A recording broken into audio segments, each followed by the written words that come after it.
एक व्यक्ति अपनी ससुराल गया, गांव का रहने वाला था। पत्नी शिक्षित मिल गई, ससुराल पहुंच गया बिना सूचना के। उसकी देवी ने बड़ी प्रशंसा कर रखी थी कि बड़े सुयोग्य हैं, बहुत समझदार हैं। तो उसकी सहेलियां इकट्ठी हो गई, वो भोजन के लिए बैठे।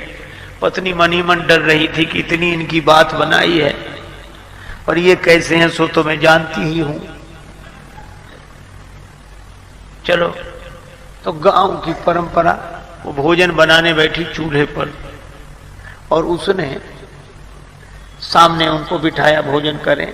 अब उसकी सहेलियां परोस रही थी भोजन बार बार। पूड़ी साग थाली में आया, वो ऐसा विचित्र आदमी एक पूड़ी उठा गया।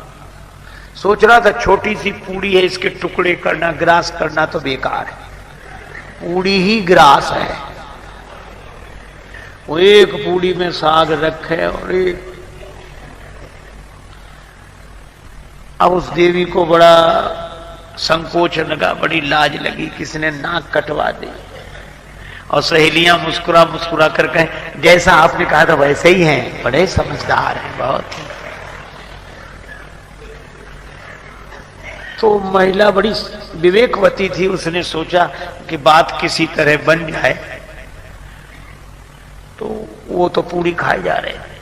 अब उसको था कि हमारी तरफ देखें तो हम इशारा करें।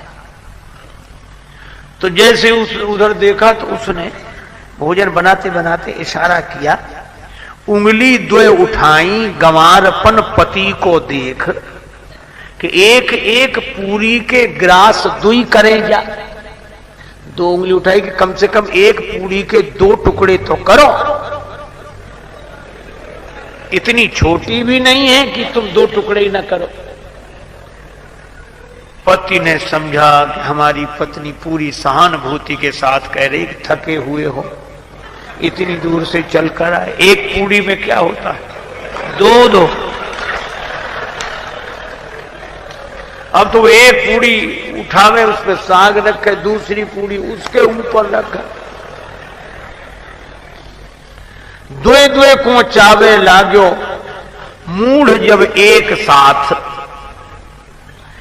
तो पत्नी ने अपना माथा पीट लिया। समझाने वाले तभी माथा पीटते हैं कि समझने वाला उल्टा ही समझे। तो माथ ठोक त्रिया कहे, लाज सो डरे जा।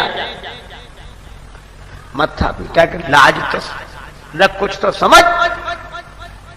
पति ने समझा, ओ बड़ी भूल हो रही थी। पत्नी कह रही है कि ये पूड़ियां साधारण नहीं है, पूजा की पूड़ियां हैं, इन्हें पहले प्रणाम करो, माथे से लगाओ, फिर खाओ।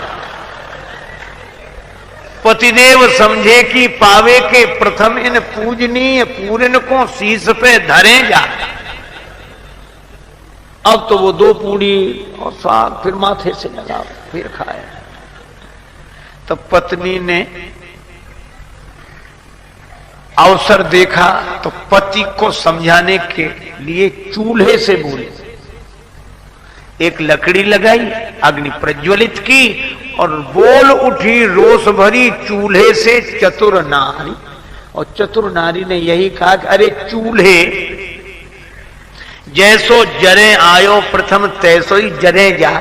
इससे तो तू पहले ही अच्छा था, जैसा जल रहा था वैसे ही जलता रहे। समझाने से तो और उल्टा हो गया। कई बार लोग उल्टा ही समझते हैं। क्यों?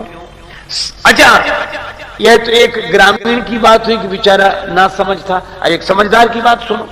रावण से बड़ा विद्वान तो कोई हो नहीं सकता। 10 गुनी बौद्धिक प्रतिभा है जिसके 10 सिर हैं। उसको उसकी सहधर्मणी मंदोदरी समझाई। मंदोदरी ने कहा कि श्री राम को साधारण मत समझो, वे विराट ब्रह्म है।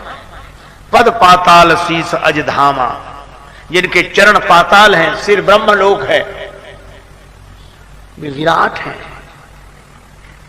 और राम जी की महिमा गाई, मंदोदरी ने समझाई।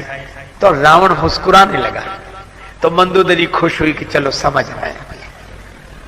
श्रोता अगर प्रसन्न हो जाए तो लगता है कि हमारी बात समझ रहे हैं। रावण बहुत मुस्कुराए, बहुत खुश हो, तो मंदोदरी भी समझाती गई। अंत में कहा कि अब तो समझ गए आप, ऐसा लगता है। रावण ने कहा हम नहीं समझे, हम जैसा विद्वान नहीं समझेगा तो और कौन समझेगा। तो क्या समझे आप? रावण बोला तुम्हारी बात बड़ी गूढ़ है, गूढ़तम तो बत कही गूढ़ मृग लोचन। मंदोदरी ने कहा कि चलो महत्व समझा इसने। तो गूढ़ रहस्य क्या समझे आप?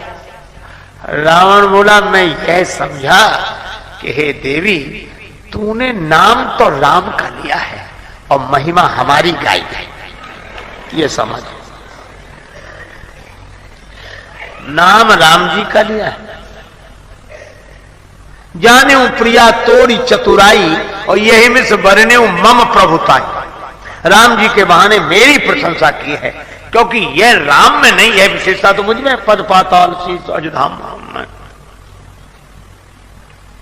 मंदोदरी ने मन ही मन कहा कि क्या अच्छी समझ है, कितना बढ़िया समझे हैं आप। मंदोदरी ने पूछा कि अगर मैं आपकी महिमा गा रही थी तो मैंने आपका नाम तो लिया नहीं, नाम तो राम जी का लिया। रावण बोला वो भी मैं जानता हूं। क्या तुम इतने बड़े विद्वान की पत्नी हो, शास्त्र सम्मत जीवन जीने वाली हो, और शास्त्रीय मर्यादा यह है कि पतिव्रता देवियां पति का नाम नहीं लेती, इसलिए तुमने नाम हमारा नहीं, नाम राम का लिया है, महिमा हमारी गाई है।